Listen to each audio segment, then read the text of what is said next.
It was my first day on the job at an old, dusty office building in downtown Philadelphia. I just landed a position as an administrative assistant at a company that had been around for decades. They didn't say much about the office itself during the interview. The building, I soon discovered, was from the late 1800s, and the company had moved into it just a few years ago. Everyone seemed friendly enough, but there was an underlying tension, something I couldn't quite put my finger on. I arrived early, eager to make a good first impression.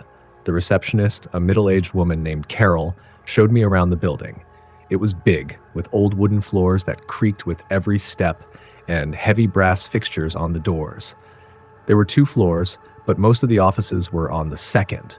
She mentioned the elevator, but warned me not to use it unless absolutely necessary because it was a bit old-fashioned. That struck me as odd, but I nodded along. The place had that faint smell of mildew, and the walls were covered with vintage paintings, some of which I later learned were originals from the late 19th century. It felt like stepping into a museum, though the outdated furniture and the low hum of fluorescent lights reminded me that this was supposed to be an active office space. I was introduced to my coworkers, a small group. Everyone seemed nice enough, but there was a peculiar silence about them, like they were always tiptoeing around something.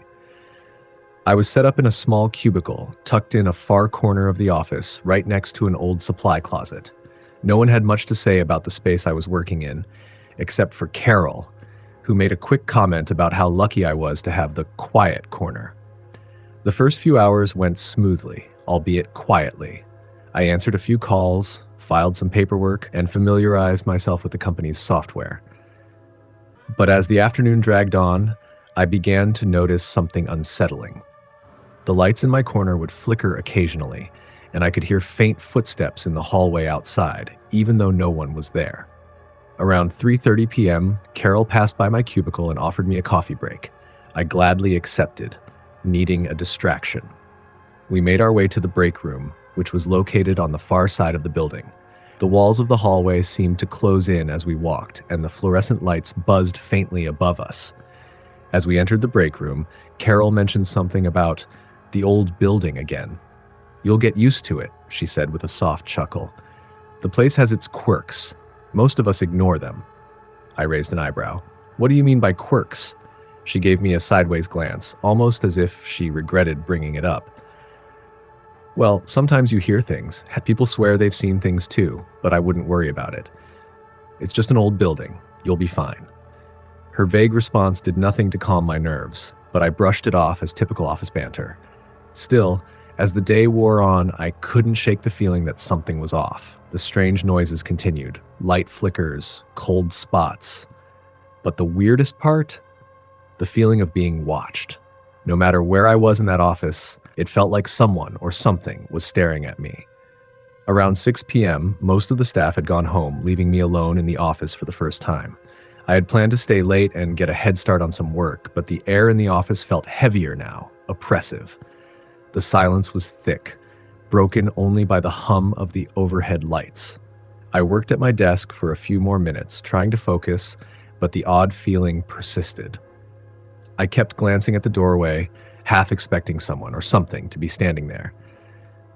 At one point, I needed to use the restroom. I walked down the long hallway toward the nearest bathroom.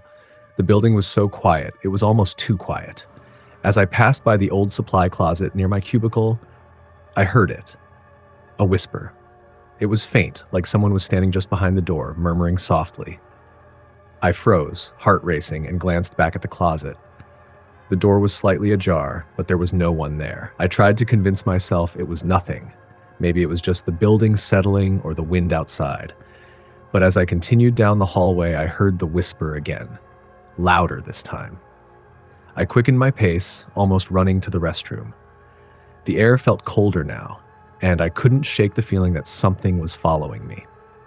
After finishing in the restroom, I rushed back to my desk, my hands trembling as I fumbled for my phone. I texted Carol, asking if anyone would be coming back into the office. She replied quickly, saying she was at home and that the office was pretty much empty for the night. I tried to shake off the unease and forced myself to finish the reports I had been working on. But as the minutes ticked by, I couldn't ignore it any longer. Something was off. I could feel it deep in my gut. Then the power went out. The entire office plunged into darkness, and I was left sitting in my cubicle, bathed in the eerie glow of my phone screen. I jumped at the sound of the old elevator doors opening and closing, even though I knew no one had called it. And then I heard it, the unmistakable sound of footsteps approaching. Slow, deliberate steps. I held my breath, straining my ears to hear through the silence. The footsteps grew louder, closer. I grabbed my phone and texted Carol. "What's going on?" "There's someone in the building." Her reply came moments later. "What do you mean? Everyone left hours ago." Panic surged through me. I felt trapped. The footsteps stopped right outside my cubicle. The hairs on the back of my neck stood up, and I couldn't bring myself to look. I just stared at the flickering light above me, my heart racing. Then, as if on cue, the footsteps turned around and walked back toward the elevator. I finally exhaled, feeling the tension leave my body. That was when I heard the voice. It came from the direction of the supply closet, just a few feet away from where I was sitting. A soft, raspy whisper, barely audible. "Help me." I didn't move. I couldn't. I felt paralyzed by the fear that washed over me. The whisper grew louder. Desperate now. "Please, help me." I grabbed my purse and bolted out of my cubicle, not caring if I was making noise or drawing attention. I ran down the hallway, my breath coming in shallow gasps. The elevator was at the far end of the building, and I had to get there. I reached the elevator and pressed the button frantically. The door slid open, but as soon as I stepped inside, I froze. There, in the reflection of the elevator doors, I saw it. A figure standing in the hallway, staring at me. A man wearing a dark suit, his face pale and gaunt. His eyes were hollow, empty. He smiled. The elevator doors closed before I could react. I didn't care where the elevator took me. I just needed to get out of that building. The sensation of being watched, of being followed, was overwhelming. The elevator finally stopped and the doors opened to the first floor. I didn't even wait for it to fully open before I ran out into the lobby and out the front door. I never went back to that office again. I couldn't. No one had ever mentioned the history of the building to me.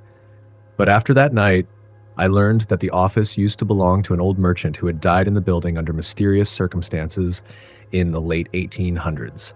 The building was said to be haunted by his restless spirit, seeking help, seeking closure. I don't know what I saw that night, but I know one thing. It wasn't just my imagination. I still hear that voice sometimes, even when I'm alone, and I can't shake the feeling that it's still looking for someone to help. Next story. I've been working at this old hotel for about a week now. My first day on the job, though, still feels like it happened yesterday. To be honest, I thought it was just the nerves, you know? Starting a new job always comes with that pressure, but I swear something was off that day. I couldn't shake it. And now, after everything that's happened since, I know I wasn't imagining it. It was a quiet Tuesday morning when I showed up at the front desk. The hotel had that old world charm, the kind you see in movies. Dark wood paneling, plush velvet chairs, and a lingering smell of aged mahogany mixed with whatever cleaning supplies they used. It was the kind of place that had been around for decades but didn't seem to have updated since the 70s. The walls were adorned with faded portraits of people in suits and dresses, and the chandeliers hung low, dimming the already murky lighting. There was a heavy silence in the air. It was eerie, but not in the way that makes you feel immediately afraid. It was the kind of silence that felt like it had been there for far too long, like something or someone was waiting for something. I remember it clearly, how the old man at the front desk handed me my uniform and told me where I'd be working for the day. He looked at me with these deep, weary eyes, but I didn't think much of it at the time. Maybe he had just worked at that desk for too long. The first few hours were typical, nothing weird. I checked in a few guests, handed out room keys, and answered a couple of calls. It wasn't busy, and the steady hum of the lobby lights almost made me feel comfortable.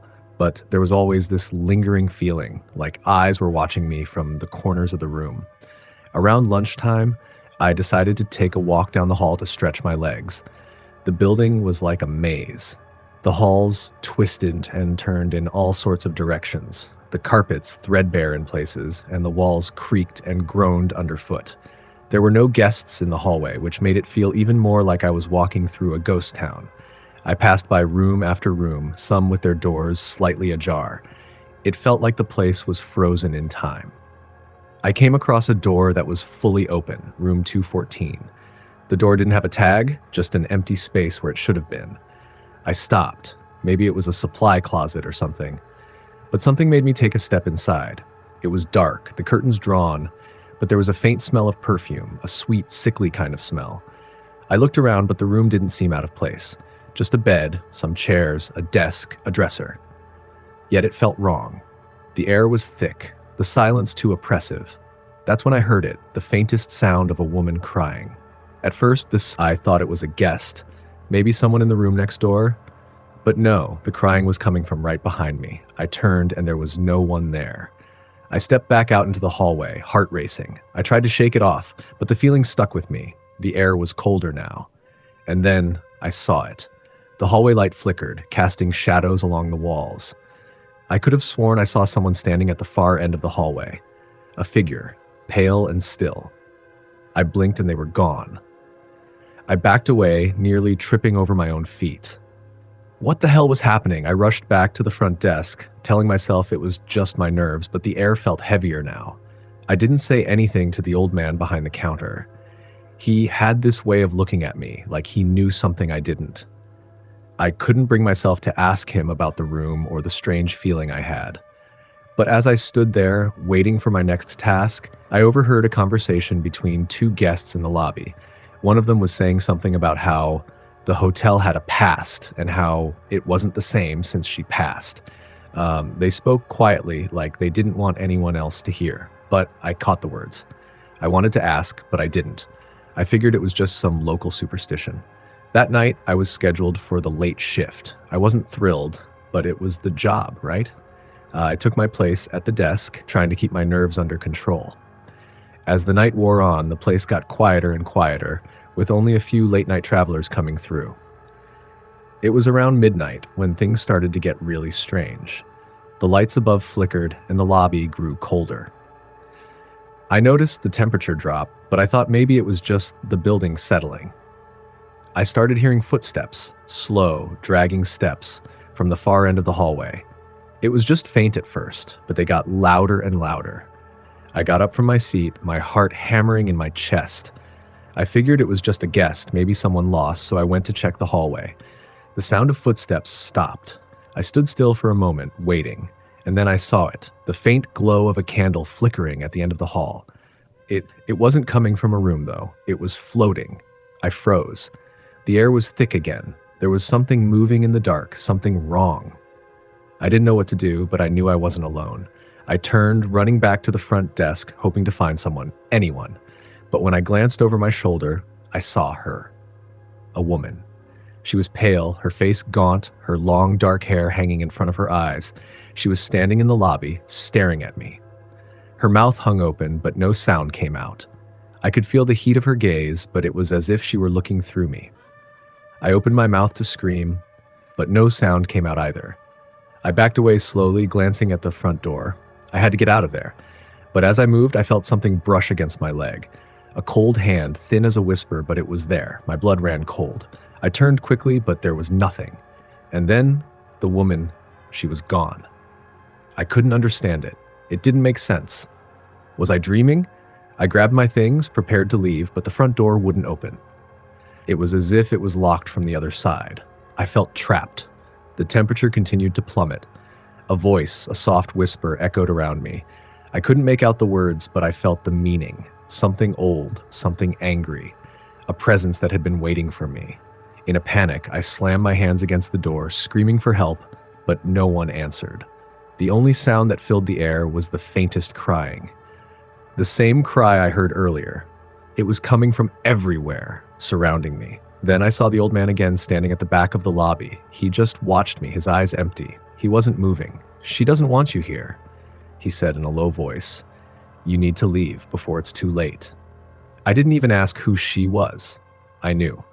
I ran through the back door of the hotel into the freezing night, my heart pounding so hard I could barely breathe. The next day, I quit. I didn't even finish my shift. I never went back to that hotel. But I can't shake the feeling that she's still there, waiting for someone else to take my place. Something about that place feels cursed, like it's haunted by the past and by someone who never really left. The air still feels thick when I think about it, and I know I'm not the only one who's experienced it. The whispers, the footsteps, the woman in the hallway, she's still there, waiting for her next victim. Next story. I remember the first day on the job like it was yesterday. It was a cool fall morning, and the leaves were just beginning to turn. I had landed a position as a junior accountant at a small family-owned business in the heart of the city. The office building was an older structure, a red brick, 3-story place tucked away on a quiet street. Nothing fancy, but I was excited. This was my chance to finally settle into a career. When I walked into the building, the receptionist was a pleasant woman named Mary, who greeted me with a warm smile. She handed me a stack of papers to fill out and directed me to my cubicle. "Your manager, Mr. Hayes, will be with you shortly," she said, her voice polite but distant. I noticed she didn't make eye contact when she spoke, and there was something in her tone that made me feel uneasy, but I dismissed it. First day jitters, I thought. The office itself had a strange atmosphere, dimly lit with flickering fluorescent lights and the persistent hum of the air conditioning. There were old filing cabinets stacked high in every corner, papers scattered across desks, and barely any decoration. I figured it was just the nature of the business. My desk was in the back corner, near a door that led to a staircase. I sat down and began to unpack my things, taking in the scent of old books and stale coffee. The chair creaked as I settled in, and I noticed the old paintings on the walls, faded, grim-looking portraits of people I assumed were past owners of the building or important figures in the company's history. There was one painting that really caught my eye, a portrait of a woman with a stern face and cold eyes. Her gaze seemed to follow me wherever I moved in the room. But I didn't let it bother me. I focused on getting my workstation set up and tried to ignore the uneasy feeling creeping up my spine. When Mr. Hayes finally arrived, he was a man in his late 40s with a neatly trimmed beard and an air of professionalism. He was kind enough to show me the ropes, introducing me to my new coworkers and explaining the basics of the accounting system they used. The work seemed straightforward, and I was confident I'd get the hang of it quickly. The first few hours went by without incident. My coworkers were polite, if a bit quiet, and I began to feel more at ease. That was until about 3 p.m. I was working on a financial report when I noticed something strange. The door to the staircase, the one right by my desk, opened.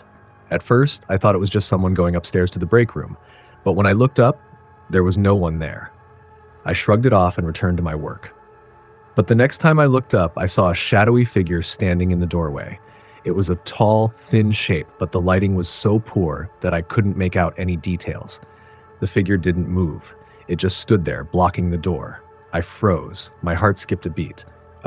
Is everything okay?" I called out, but there was no response. I quickly got up from my desk and walked toward the door, but by the time I reached it, the figure was gone. Confused, I glanced around the office supply, but no one else seemed to notice anything. The humming air conditioning and the sound of keyboard typing filled the space. I didn't know what to think.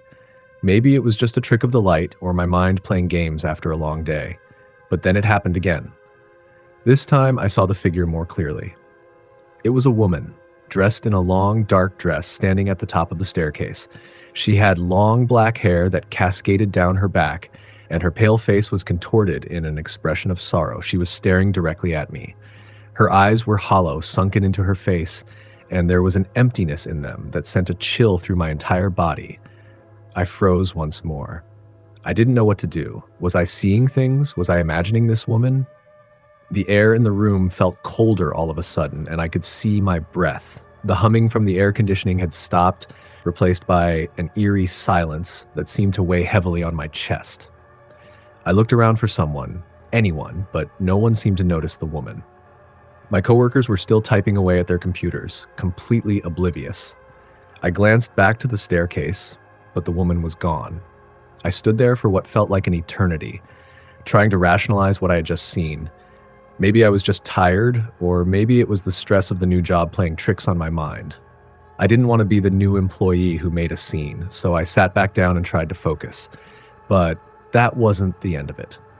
For the rest of the day, I could feel her presence, like a shadow lurking just out of my line of sight. Every time I looked up, the temperature in the room seemed to drop. The hairs on the back of my neck stood on end, and every time I turned to glance at the staircase, I swore I could see her watching me from the top. Her eyes, those hollow, empty eyes, never left me. The worst part was when I left for the day. As I packed up my things and walked toward the exit, I passed the staircase one last time.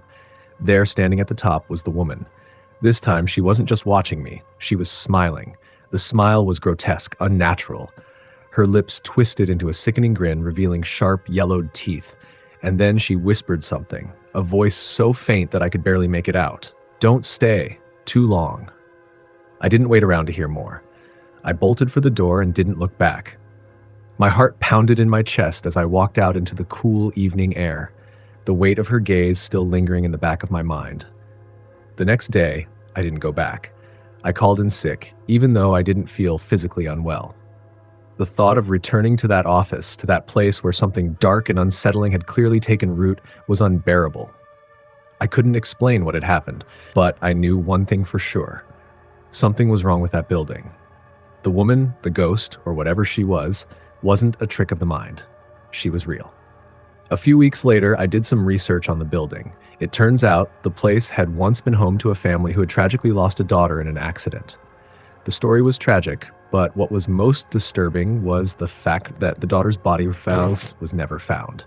Legend had it that her spirit still wandered the halls, waiting for something, perhaps a resolution, perhaps someone to help her. I don't know what she wanted. I never stayed long enough to find out. But I'm certain that I wasn't the only one who had seen her. The stories from other employees kept coming in. People had heard whispers in the halls, seen shadows at the top of the staircase, felt the chill of her gaze on the back of their necks. Some of them left just like I did, unable to shake the feeling that the building wasn't just old, it was haunted. To this day, I wonder if anyone still works there. I wonder if the woman still watches from the top of the staircase, waiting for someone to listen to her story. Next story. I still remember my first day at the hotel like it was yesterday. It had been an easy enough job to get, just a night shift receptionist at an old, rundown hotel on the edge of town. The pay wasn't great, but I needed the money, and it seemed like a quiet place. The kind of place you wouldn't expect anything too crazy to happen. The job description was simple: check in guests, answer calls, keep the front desk staffed. Nothing too out of the ordinary. I walked into the lobby, and everything looked just as I expected, outdated but functional. A few mismatched chairs, a tiny front desk, and a set of old elevators that looked like they hadn't been updated in decades. It was a place that had seen better days, but honestly, I liked it. It felt cozy, even if it was a little shabby. The manager, a middle-aged guy named Frank, gave me a quick tour and introduced me to the system. Frank was nice enough, though he seemed to have a tiredness in his eyes, like he'd been dealing with the stress of running this place for far too long. He mentioned a few things about how the hotel wasn't as popular as it used to be, and how the place could get a little strange at night. But it wasn't until later that I realized what he meant. I was set to work the first shift alone, from 11 p.m. to 7 a.m. Frank told me that the night was usually quiet, and I shouldn't expect much action. He was right. For the first few hours, everything seemed perfectly normal. I sat at the desk, greeted the few guests who arrived late, and did my best to stay alert. There wasn't much to do, and I'd already finished all my paperwork. Around 2 a.m., things started to change. The lights above flickered briefly, and I shrugged it off. It was an old building, after all, but the air felt off. Not cold, exactly, but heavy. There was a feeling that settled over me, like someone was watching me, though I was completely alone. That's when I heard it, a soft, scraping noise coming from the hallway. It was faint at first, like something being dragged across the floor. My heart skipped a beat. I glanced toward the hallway, but I didn't see anything. I figured it was probably just the old building settling or maybe a maintenance issue. I tried to shake it off, but then I heard it again, louder this time. The sound of something scraping, dragging, getting closer. It was coming from the direction of room 306. Room 306. I remember the number clearly because it had been the one Frank mentioned earlier. He had said it was a special room, not in the way that it was luxury or particularly nice, but in the way that it had an odd history. He told me never to go near it, that it had been closed for years, and that guests who stayed in it always checked out early. I thought it was just a superstition, but now, with the strange noise echoing through the hallway, I wasn't so sure. I got up and moved cautiously toward the hallway, trying to ignore the growing sense of dread in my chest. The noise continued, dragging, scraping. It sounded like nails on the floor, but it wasn't just any nails. It felt almost like something was moving, something alive. I reached the hallway and hesitated. Room 306 was at the very end, and the hallway lights were dim, casting long shadows that seemed to stretch unnaturally. The air felt colder now, and I could see my breath misting in front of me. The door to room 306 was cracked open, just a little. I couldn't remember if I had seen it that way earlier. It looked like it had been closed. Then, from inside, I heard a voice, a low, rasping whisper that chilled me to the bone. "Help me." I froze. I knew no one had checked into that room. Frank had specifically told me that it was out of service. No guests. So who could it be? I hesitated for a moment, trying to convince myself that it was just my imagination playing tricks on me. But the whisper came again, louder this time, and it sounded like it was right next to me. "Help me." My heart raced, and without thinking, I stepped closer to the door. My hand reached for the knob, and the moment I touched it, the door swung open on its own. I stumbled backward, my breath catching in my throat. Inside the room, it was dark. The only light came from the pale moon shining through the half-drawn curtains. I squinted, trying to make out anything in the room, but I couldn't see clearly. My pulse thundered in my ears as I stepped into the room. That's when I saw it.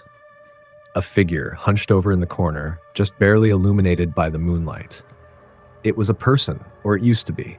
The figure was distorted, misshapen. Its limbs twisted unnaturally, and its face was covered in a layer of what looked like old, peeling skin. The figure's hands were outstretched as though reaching for something, or someone. I gasped, stumbling back toward the door, but the door slammed shut behind me with a deafening bang. I whirled around, my breath coming in ragged gasps, and the figure was closer now, its hollow eyes locked onto mine. The voice came again, more forceful this time, a rasping whisper full of desperation. "Leave. This place." I couldn't move. My legs felt like they were made of stone. I could barely breathe as the figure crawled toward me, dragging itself along the floor, its nails scraping against the worn carpet. Leave, or it will be too late. I don't know how long I stood there, paralyzed with fear. It felt like hours, but it was probably only a few moments. Finally, my legs started to move, and I bolted for the door, pounding on it with my fists. I could hear the thing behind me, dragging itself closer and closer. When the door finally opened, I didn't hesitate. I ran down the hallway, not daring to look back. I didn't stop until I was back at the front desk, gasping for air, trembling from head to toe. Frank was still there, looking at me with a mix of confusion and concern. I didn't say anything right away. I was too shaken, too terrified to speak. But when I finally found my voice, I managed to choke out a question. "Room 306? What's in there?" Frank's face paled, and he stood up, walking over to me slowly. "You shouldn't have gone in there," he said quietly. "That room, it's not just old. There's something in it, something that never left." He told me the story of a woman who had checked in years ago, a woman who had stayed in that room for days without ever leaving. They found her one morning, dead in the bed, with her eyes wide open, frozen in fear. Her last words were said to have been a warning. Never stay in that room. But there were others. People who had stayed in that room over the years, each one claiming to hear whispers, see things moving in the shadows, or feel something following them. It was as if the room had a mind of its own, a dark presence that claimed anyone who dared enter. I never went back to that hotel. I don't know what was in room 306, but I can't forget the feeling of its eyes on me. Frank told me the hotel was closing down, but that room would always be there, waiting. Some things aren't meant to be uncovered, and some places, well, they're better left undisturbed. Next story. It was my first day at the new job. I had just moved to a small town in the Midwest, away from the city hustle, hoping for a fresh start. The position was a simple one, office assistant at a small family-owned law firm. They seemed nice enough during the interview, and I was excited to begin. The building itself was nothing extraordinary, an old brick structure with large windows and a faded sign outside that read, Whitfield and Associates. Inside, it had that sterile office smell, the kind of place where people worked but never truly lived. I arrived early, eager to make a good impression. The receptionist, Ruth, was a quiet woman in her late 40s. She showed me around the office, which was split into a few small rooms. Nothing fancy, just the usual desks, filing cabinets, and outdated computers. There was a back office that belonged to Mr. Whitfield, the senior partner. Ruth warned me that he was a bit of a recluse and didn't like to be disturbed. As the day went on, I noticed something strange. There was a faint clicking noise, almost like the sound of a pen tapping against wood, that echoed through the halls. At first, I thought it was just an odd quirk of the building, but as the day continued, it became more persistent. I asked Ruth about it during lunch, and she gave me a strange look. "Oh, you'll get used to it," she said, her voice tight. "It's just Mr. Whitfield's thing." I raised an eyebrow. "His thing?" She shrugged, clearly uncomfortable. "Don't ask too many questions about it. It's just better that way." I nodded, unsure of what she meant, but deciding not to press it further. I figured I'd been hired to do a job, not to delve into the mysteries of the office. But that night, as I was about to leave, the clicking noise returned. It was louder this time, almost like someone was pacing back and forth in one of the back rooms. "Probably Mr. Whitfield," Ruth said as she passed by, noticing my concerned expression. "He likes to work late." I smiled politely, but couldn't shake the feeling of unease. There was something about the sound that was wrong. It wasn't just the noise, it was the fact that it seemed to follow me, moving through the building like an invisible presence. As I walked toward the exit, I saw Ruth glance nervously at the back office door, as if something inside was watching her. She hurried out of the building without saying another word. I was the last one there that night. The office was silent, save for the occasional creak of the wooden floors. As I reached for my coat, the clicking noise started again, this time much closer. My heart began to race, and I instinctively turned toward the back office. The door was slightly ajar. I tried to shake off my unease, telling myself it was nothing. But curiosity got the better of me. I walked toward the door and gently pushed it open. Inside, the room was dark, save for the soft glow of a desk lamp that illuminated a man hunched over a large wooden desk. He was scribbling something feverishly on a notepad, his hand moving rapidly across the page. The clicking sound was coming from his pen, tapping against the paper. "Mr. Whitfield?" I called softly. He didn't respond. I took a step closer, my breath catching in my throat. I noticed that his features were unusually gaunt, his skin pale and stretched tight over his bones. His eyes were wide and bloodshot, his face contorted in concentration as if he were trying to solve some impossible puzzle. The pen clicked again. "Mr. Whitfield?" I said louder this time, a tinge of concern in my voice. Still, no response. I took another step forward, now close enough to see the papers on the desk. They were filled with strange, hurried scribbles, a mix of legal jargon and what appeared to be random symbols. As I leaned in to get a better look, I felt a chill run through me. The temperature in the room had dropped significantly. I backed away, ready to leave the office, when I noticed something that made my blood run cold. A photograph on the desk, partially hidden beneath a stack of papers. I picked it up and turned it over. It was a picture of Mr. Whitfield, except this was a much younger version of him, taken decades ago. He was standing with a woman, both smiling in front of what looked like an old, decrepit house. But what caught my eye wasn't the woman's face. It was the reflection in the window behind them. There was a figure standing in the shadows, a dark shape that didn't belong in the picture.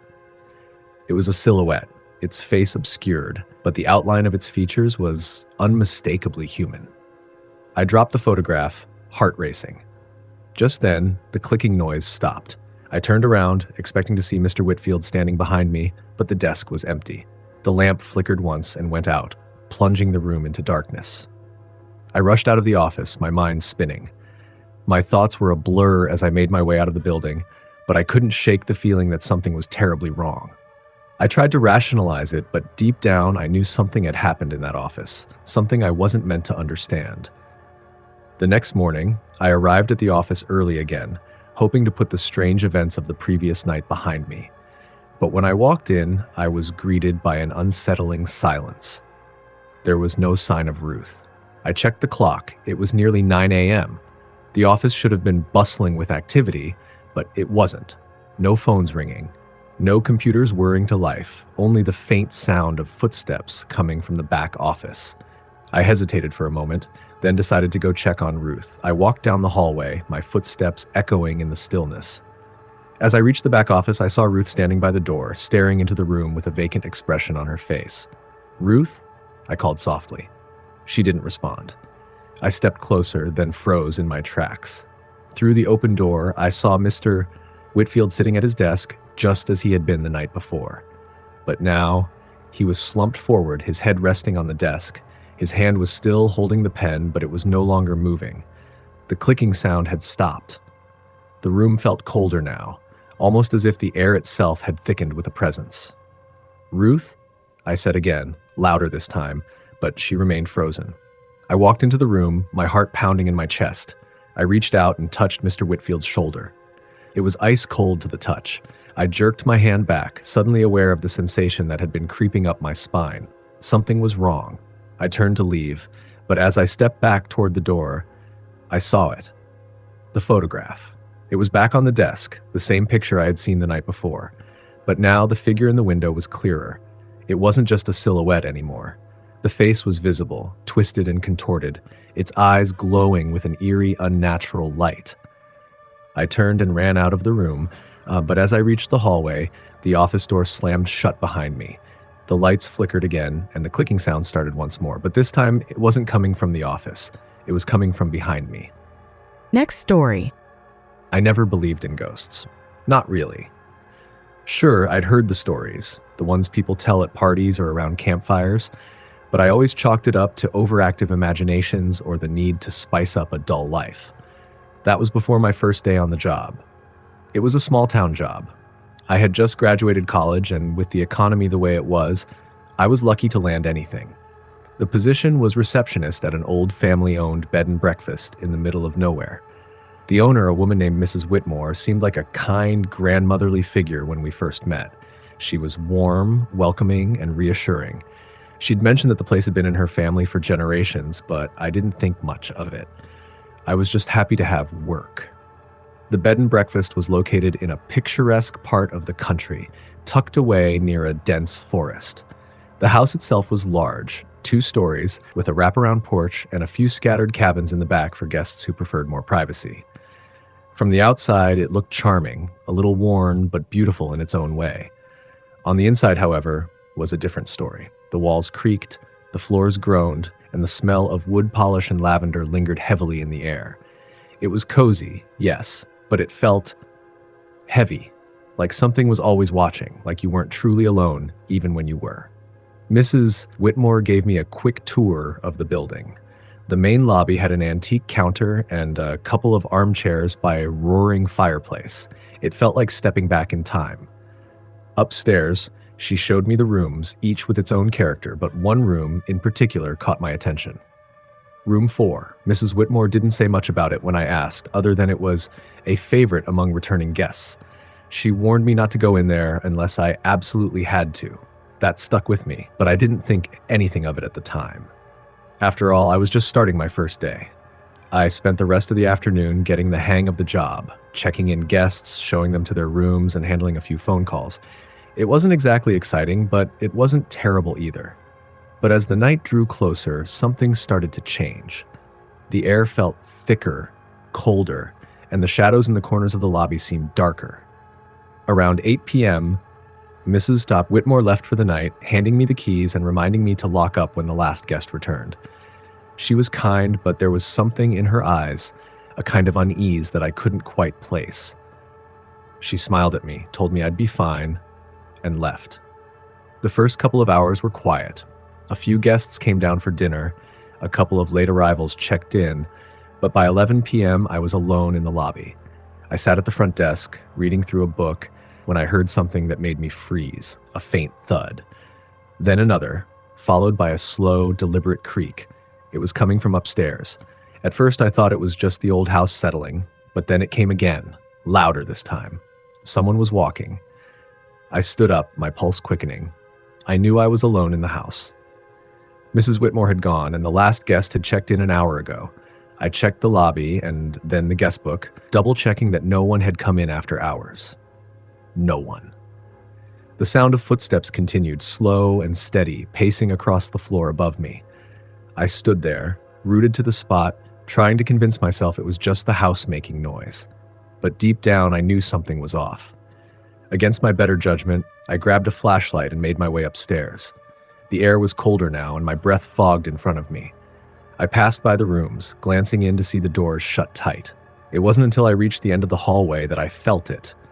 The temperature dropped, and a chill ran down my spine. The door to room 4 was slightly ajar. I didn't remember leaving it like that. The key was still hanging on the hook by the desk, so I couldn't have been in there.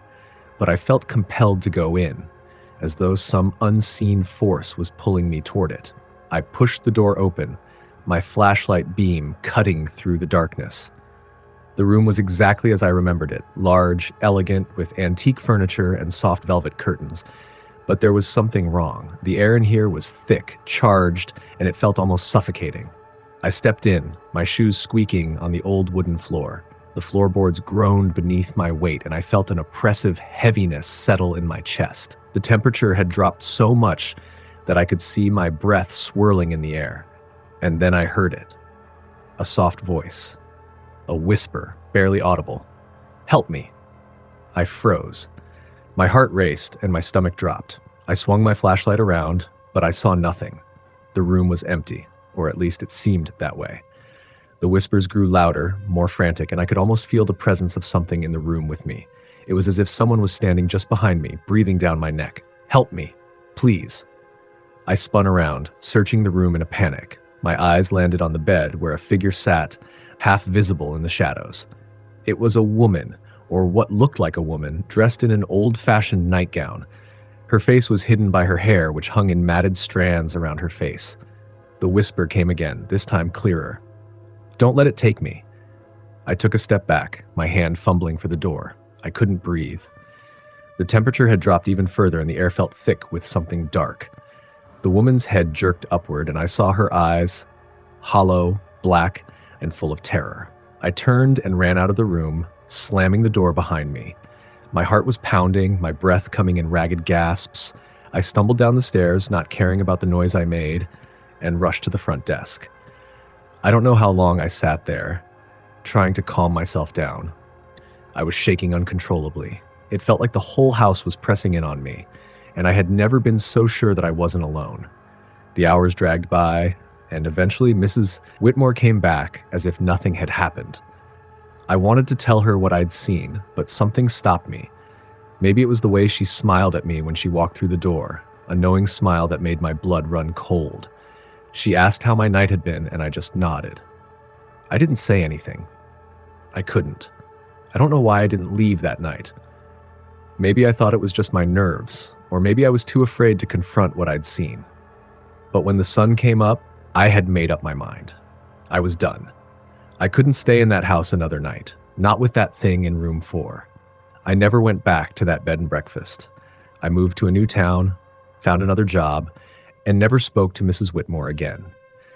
But every now and then, I still hear the whispers, especially when I'm alone at night. And sometimes when I close my eyes, I see her, the woman in room 4, still waiting for someone to help her. Next story. My first day on the job at a small law firm felt promising. It was a straightforward position, administrative assistant to a team of lawyers. The firm was nestled in a quiet neighborhood in the city, a modest, 2-story building with a faded charm. The kind of place that seemed perfectly normal at first glance. But there was something about it that unsettled me from the very beginning.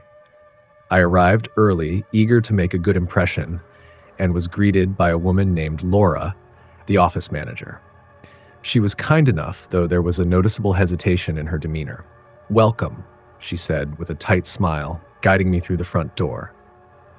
The moment I stepped inside, I was hit with the distinct scent of old paper and wood polish, the smell of a place that had been around for decades.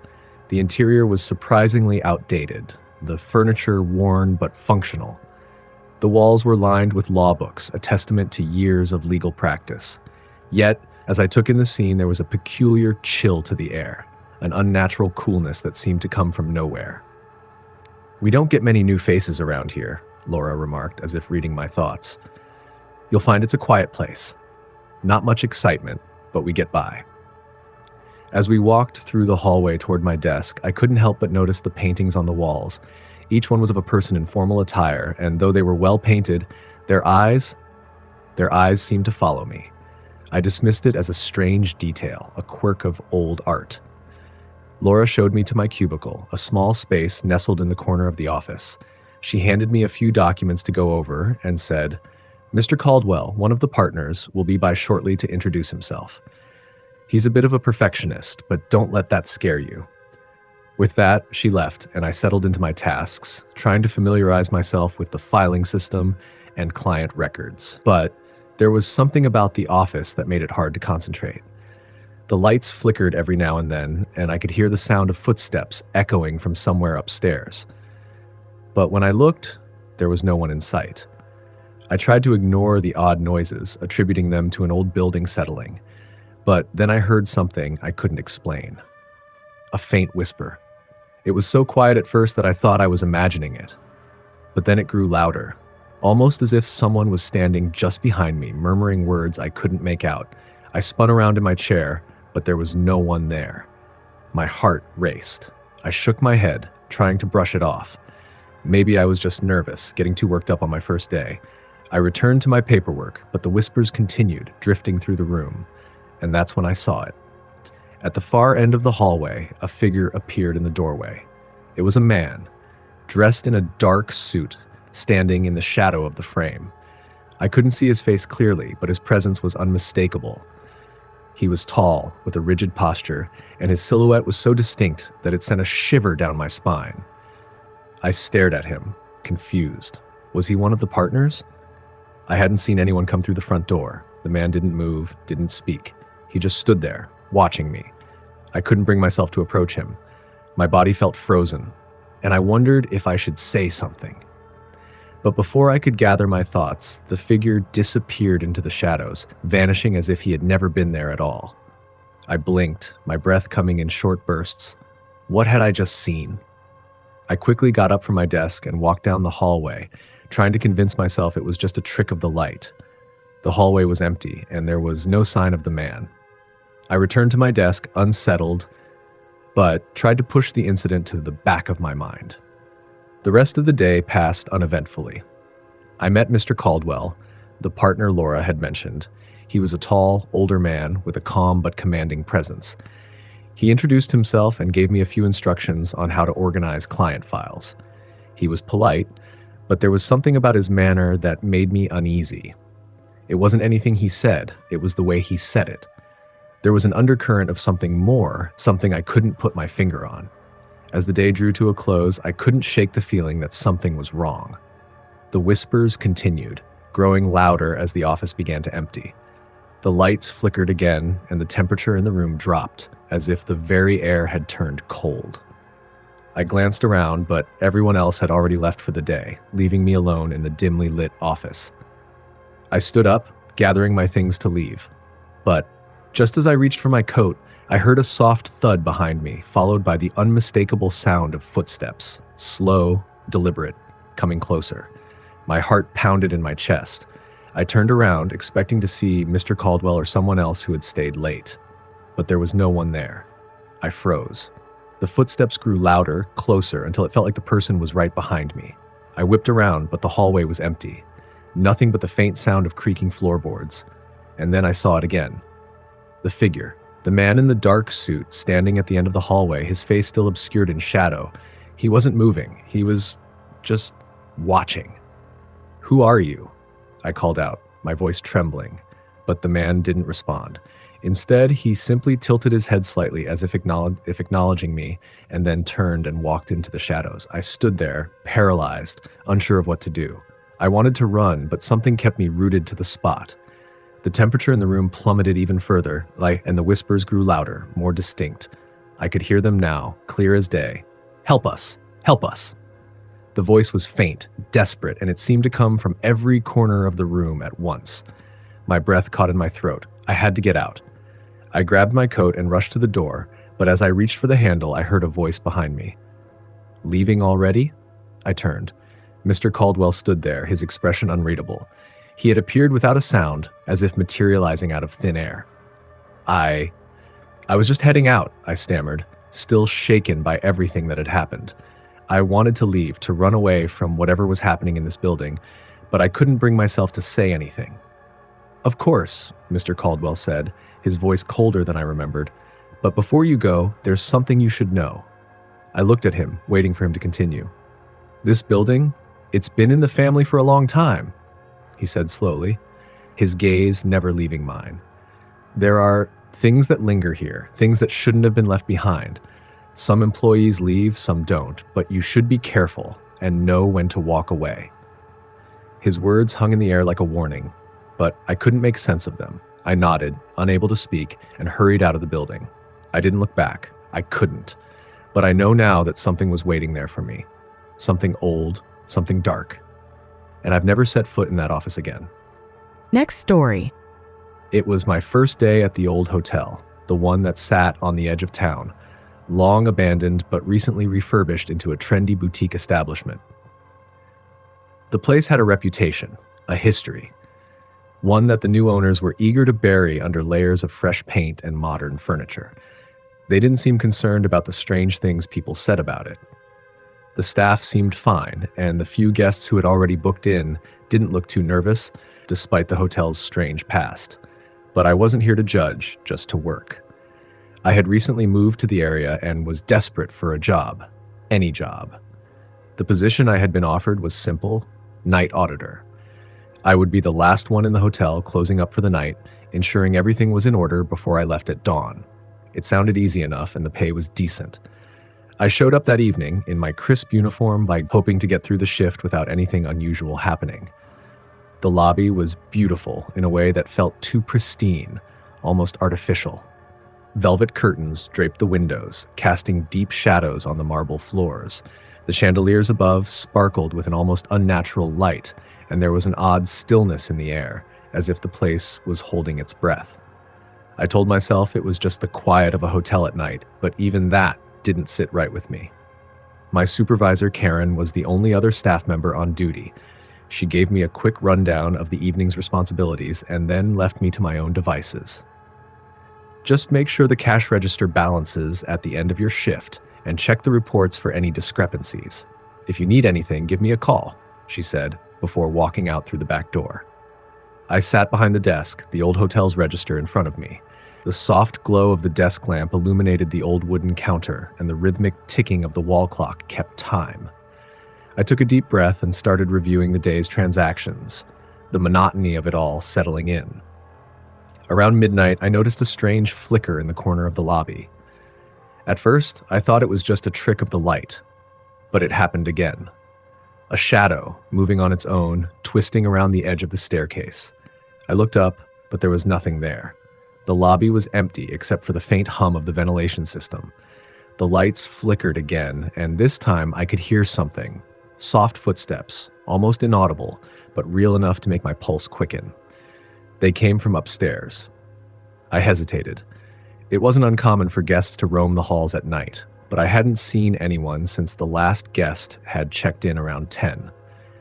I got up, walked across the lobby, and approached the staircase. The stairs creaked under my weight as I ascended slowly, trying to calm my nerves.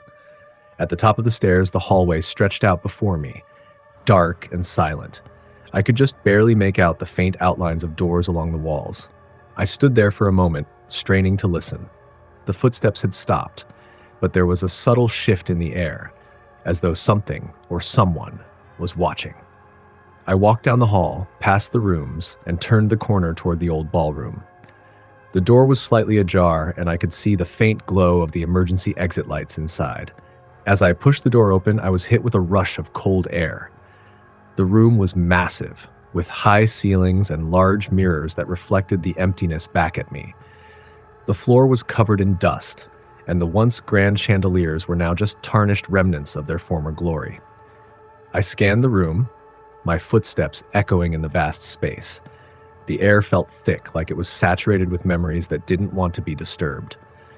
And then, just as I was about to turn back, I saw it. A figure standing by the far wall, barely illuminated by the dim light.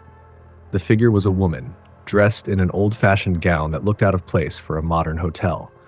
Her hair was dark, cascading down her back in waves, and her face was obscured by the shadows. She didn't move, but I could feel her presence, heavy and oppressive.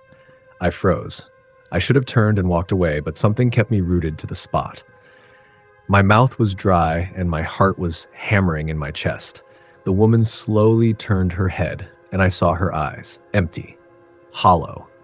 Before I could react, she spoke, her voice soft but clear in the silence of the room. "You're not supposed to be here." I took a step back, my mind racing. The voice wasn't coming from the woman. It was as if it was coming from everywhere, all around me. It wasn't real, there was no way it could be, but everything about the moment felt like it was. Leave. Leave before it's too late. I couldn't speak, couldn't breathe. I was paralyzed by fear. My instinct told me to run, but my body wouldn't move. And then, just as suddenly as she had appeared, the figure dissolved into the air, vanishing without a trace. The coldness in the room lifted, and I was left standing in silence, my heart racing. I backed out of the ballroom, my legs unsteady, and made my way back to the lobby. The clock on the wall seemed to mock me, its ticking louder than before. I sat back at the desk, hands shaking as I tried to process what had just happened. It had to have been a hallucination. There was no other explanation. But as I glanced around the room, I noticed something that made my blood run cold. The guest book was open on the desk in front of me, its pages flipped to the last entry. It was from that very day, the first guest of the evening, a man named Thomas Everett. But the signature wasn't what caught my eye. It was the date. It was dated for the year 1927. I slammed the book shut, my head spinning. The woman's words echoed in my mind. "You're not supposed to be here." I didn't wait to finish my shift. I didn't wait for Karen to return. I grabbed my coat, ran out the back door, and didn't look back. The next day, I called in sick. I couldn't bring myself to go back to the hotel after what I'd seen, or what I thought I'd seen. I couldn't explain it. I didn't know if I had been imagining things, if it was the stress, or if there was something else at play. But the stories started circulating about the hotel again, even before the renovations were completed. People said it was haunted by the spirits of those who had died there long ago, those whose lives had been claimed by the building's dark history. And I believed it. I never went back to that job. Some things, no matter how hard you try to deny them, are simply too real. Next story. I was excited for my first day on the job, even though I had heard some unsettling rumors about the place. The old building had a history, a long and eerie one. The company I was working for had recently moved into this massive, decaying office space downtown. The walls had a musty smell that lingered no matter how much air freshener they used, and the flickering lights above were a constant reminder of how old everything was. But none of that bothered me. I thought it was just the typical charm of a historic building. When I arrived, the receptionist, an older woman named Mrs. Patterson, greeted me with a forced smile. She was kind, but there was something off about her. She didn't speak much, just handed me a packet of information and pointed me down the hall. I had no idea what to expect, but I figured the awkward first-day jitters were normal. The building itself was enormous, with high ceilings and long hallways that seemed to stretch on forever. My new office was located on the third floor, but couldn't shake the feeling that something wasn't right as I walked down the corridor. There was a strange coldness to the air that seemed to follow me wherever I went, and the sound of my footsteps echoed eerily in the empty hallway. At one point, I thought I heard a soft whisper coming from behind me, but when I turned around, there was nothing there. I shook it off. Maybe I was just being paranoid. The day had only just started, after all. But as I settled into my cubicle and tried to focus on the work in front of me, I couldn't ignore the creeping sensation that I wasn't alone. It felt like someone or something was watching me. I glanced around the office, but no one seemed to be paying attention to me. The other employees were all deep in their work, typing away at their computers or chatting quietly amongst themselves. The clock on the wall ticked loudly, almost unnervingly so. I glanced at it. 11:30 a.m. Still hours to go before I could leave. I tried to dive into my tasks, but every time I looked up, there was a figure standing at the far end of the hallway.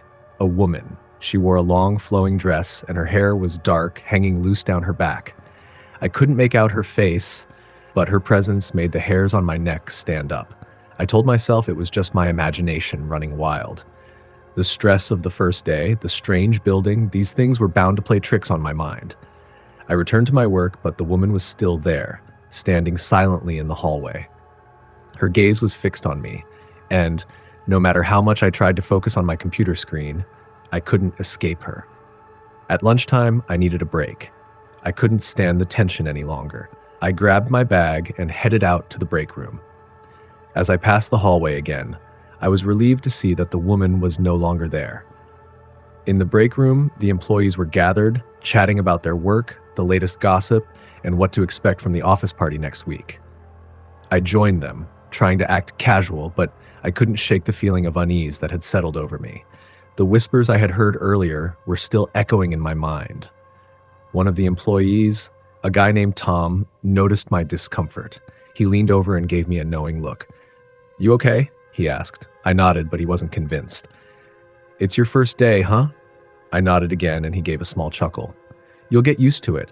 Don't mind the place. It's got a weird vibe, sure, but that's just how it is." I frowned. "What do you mean, weird vibe?" Tom glanced around as if making sure no one else was listening. Then he leaned in closer. "The place has a history. It's been here for decades, and well, some people say it's haunted." I felt a chill run down my spine. "Haunted?" Tom shrugged. "I don't know the details. Some say it's the old owner who still haunts the place. He used to work here, Old guy, died in his office back in the 60s. Some of the people who've worked here before say they've seen strange things, heard things." I wanted to laugh it off, but the look on Tom's face made me think twice. He wasn't joking. I excused myself and went back to my desk, but the rest of the day was a blur. The whispers kept growing louder, and the feeling of being watched became unbearable. I kept seeing that woman at the end of the hall. Every time I looked away and looked back, she was closer. And then, just like that, she was standing in front of my desk, her face still hidden in shadow. I froze. She didn't move, didn't make a sound, but I could feel her presence, heavy and oppressive. My heart raced. I opened my mouth to speak, but no words came out. Then, without warning, the lights flickered and went out. A sharp scream echoed through the darkness, and the temperature in the room dropped drastically. I heard the unmistakable sound of footsteps, heavy and slow, approaching me from behind. I spun around, but the office was empty. I reached for my phone, my hands shaking, but when I checked the time, it was 6 p.m., an hour later than I thought it was. What happened? How had the time passed so quickly? I stood up, and the floor beneath me creaked ominously. My breath came out in visible puffs even though it was the middle of summer. Something wasn't right. I needed to leave. As I rushed to the elevator, I noticed that the hallway was darker than usual. The lights had dimmed to an almost eerie glow, and the shadows seemed to stretch unnaturally long. The woman, she was standing at the end of the hallway again, but this time I could see her face. Her eyes were wide and hollow, staring at me with an intensity that felt like it was reaching into my soul. Her skin was pale, almost gray, and her lips twisted into a faint, menacing smile. I wanted to scream, but my voice wouldn't come out. My legs wouldn't move. The woman began to glide toward me, her feet barely touching the ground. I backed away, but there was nowhere to go. Suddenly, I heard a voice, soft and distant, like a whisper carried by the wind. "Leave." It wasn't the woman. It was someone else, someone I couldn't see. But I knew I had to listen. I turned and ran. I don't remember much after that. I just remember running for the stairs, for the exit. The building felt like it was closing in on me, as though the walls themselves were alive, pressing in, threatening to trap me. I burst through the front door, gasping for air, and didn't stop running until I was several blocks away. I didn't go back to that place. Not once. Not even for a second. It's been weeks now, and I've tried to forget what happened, but I can't. Sometimes I still hear the whispers, feel the cold touch of the woman's eyes on my back. I don't know if it's the ghost of the old owner or something else. All I know is I don't ever want to find out. Next story. It was my first day as a night security guard at the old schoolhouse on the edge of town. The building had been closed for years, but the city had recently decided to turn it into an office complex.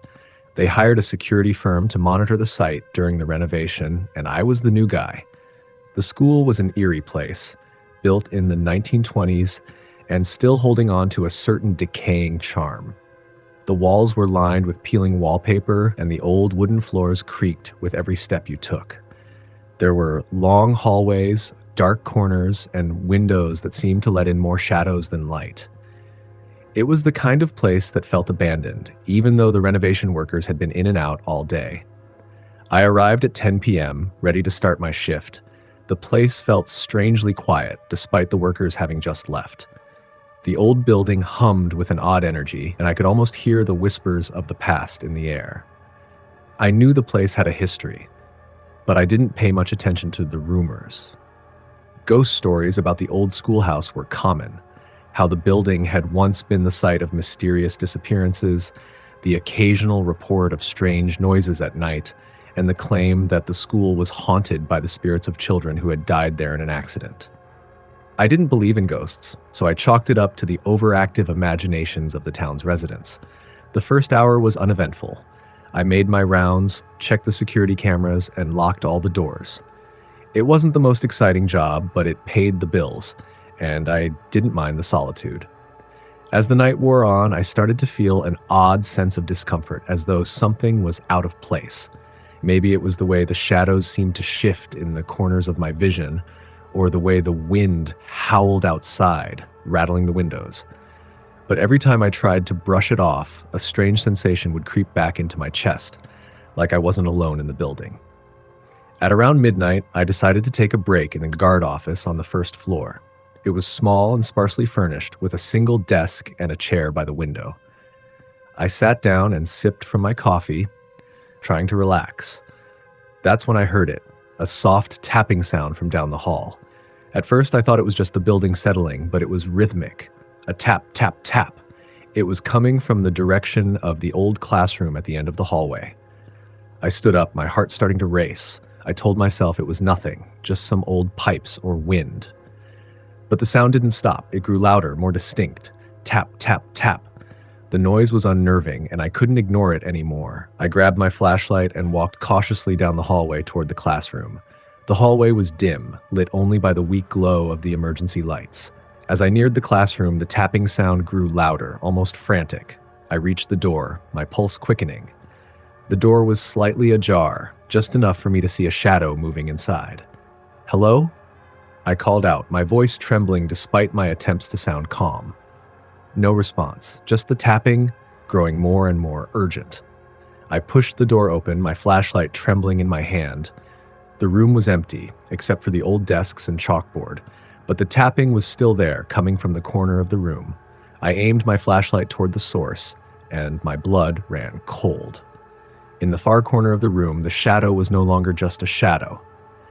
It was a figure, a small child, no older than 8 or 9, sitting cross-legged on the floor, tapping something against the wooden desk in front of them. The child's face was hidden in the darkness, but the tapping continued, echoing off the walls. I couldn't move. I couldn't speak. The child's movements were slow and deliberate, but there was something deeply unsettling about them. The room felt colder, and the air seemed to thicken, like the atmosphere itself was holding its breath. I stepped forward, trying to speak, to call for help, but my voice caught in my throat. The tapping stopped suddenly. The child didn't move. The silence was deafening. Then the child lifted their head, and I saw their face. At first, I thought it was just the dim light playing tricks on me, but no. The child's face was pale, unnaturally pale, with hollow eyes staring back at me. Their mouth was open, but no sound came out. Just a silent scream that sent a wave of dread through my entire body. I stumbled back, my legs trembling, as the figure stood up. The child didn't make a sound, but I could hear the floor creaking under their weight as they began to move toward me, slow and steady. I wanted to run, to flee, but my feet felt like they were stuck to the floor. The child reached out, their small hand hovering in the air just inches from mine, and that's when I saw it, the thing I should have noticed the moment I stepped into the room.